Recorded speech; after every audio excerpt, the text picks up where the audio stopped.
நம்ம கார்த்திகை தீபம் சீரியலில் இன்றைக்கி என்ன ஸ்டோரி அப்படிங்கிறதான் இந்த வீடியோவில் நம்ம பார்க்க போகிறோங்க. நம்ம சேனலை மறக்காமல் சப்ஸ்கிரைப் பண்ணிவிடுங்க. பக்கத்தில் பெல் ஐக்கான் இருக்கும், அதையும் ப்ரெஸ் பண்ணிவிடுங்க. வாங்க வீடியோக்குள்ளார போகலாம். நம்ம கார்த்திகை தீபத்தில் இன்றைக்கி என்ன நடக்குது அப்படின்னு பார்த்தீங்கன்னா, ரொம்ப ஒரு ஃபன்னியாக போச்சுன்னே சொல்லலாங்க இன்றைக்கான ஸ்டோரி. நம்ம கார்த்திக் இவங்களாம் வந்து காட்டலாம், நம்ம அருணை வந்து காட்டுறாங்க. அருண் பார்த்திங்கன்னா கோயிலுக்கு வந்து நம்ம ஐஸ்வர்யாவை இழுத்துட்டு வராங்க. ஐஸ்வர்யாவை கோயிலுக்கு இழுத்துட்டு வந்துட்டு அங்கே பார்த்திங்கன்னா ஐஸ்வர்யாவை பரிகாரம் பண்ண வைக்கிறாங்க. ஃபஸ்ட்டு வந்து உப்புக்கல்ல அவங்கள முட்டி போட்டு கோவிலை ஒரு ரவுண்ட் வர சொல்கிறாங்க. அம்மாவுக்காக நீ இதெல்லாம் பண்ணி தான் ஆகணும் ஐஸ்வர்யா.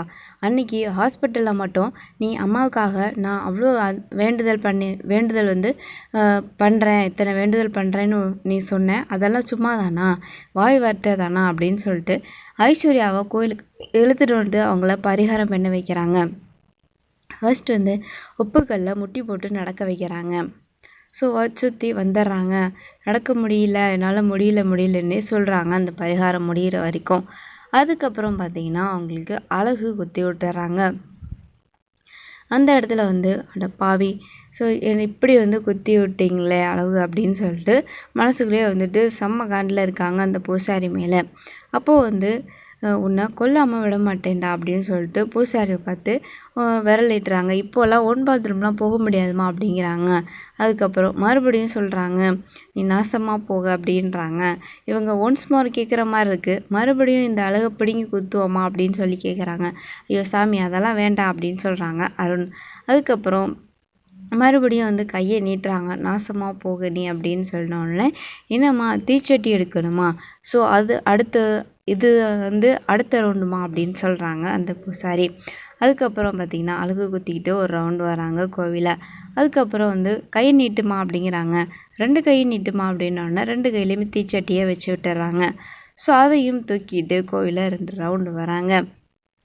அதுக்கப்புறம் இந்த வேண்டுதல் எல்லாமே ரொம்ப சிறப்பாக முடிச்சிட்டிங்கம்மா அப்படின்னு சொன்ன உடனே நம்ம பூசாரியை வந்து நீ சும்மாவே இருக்க மாட்டியா, ஏதாவது ஒன்று சொல்லி இவனை அதை வந்து வேண்டுதலாக பண்ண வச்சிட்றா அப்படின்னு சொல்லிட்டு நம்ம ஐஸ்வர்யா அந்த பூசாரியை வந்துட்டு கோயில் பூசாரியை கழுத்தை நெருக்கி போயிடுறாங்க.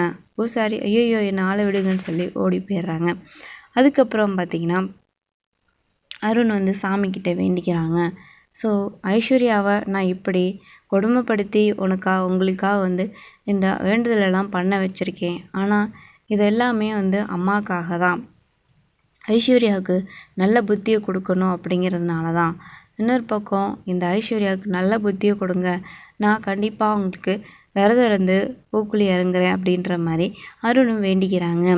கண்டிப்பாக ஐஸ்வர்யா திருந்துவான்னு எனக்கு நம்பிக்கை இருக்குது. அப்போவாச்சும் இவ புத்தி மாறி அவள் வந்து இந்த அம்மன் பக்தி, ஸோ இந்த மாதிரியெல்லாம் இதெல்லாம் நம்பணும் அப்படின்னு சொல்லி தெய்வத்துக்கிட்ட வேண்டிக்கிறாங்க. ஸோ இது தாங்க நடக்குது. இன்னொரு பக்கம் பார்த்திங்கன்னா அந்த போலீஸ் சாமியார்கிட்ட தீபா போய்ட்றாங்க. அங்கே போனதுக்கப்புறம் அவங்களுக்கு ஆபத்தான ஒரு பரிகாரத்தை தான் சொல்கிறாங்க. அப்போ பார்த்திங்கன்னா காலையில் சூரிய உதயத்துலேருந்து மாலை சூரியன் மறையிற வரைக்கும் நீங்கள் தண்ணியில் மிதக்கணும் அப்படின்ற மாதிரி இந்த ஆபத்தான ஒரு விஷயத்தை வந்து சொல்கிறாங்க, நீங்கள் பரிகாரமாக பண்ணணும் அப்படின்னு சொல்லிட்டு. ஸோ தீபா பயங்கர ஷாக்கிங் ஆயிடுறாங்க. இதுக்கப்புறம் தீபா அந்த பரிகாரத்தை பண்ண போகிறாங்களா அப்படிங்கிறத நம்ம வெயிட் பண்ணி பார்க்கலாம்.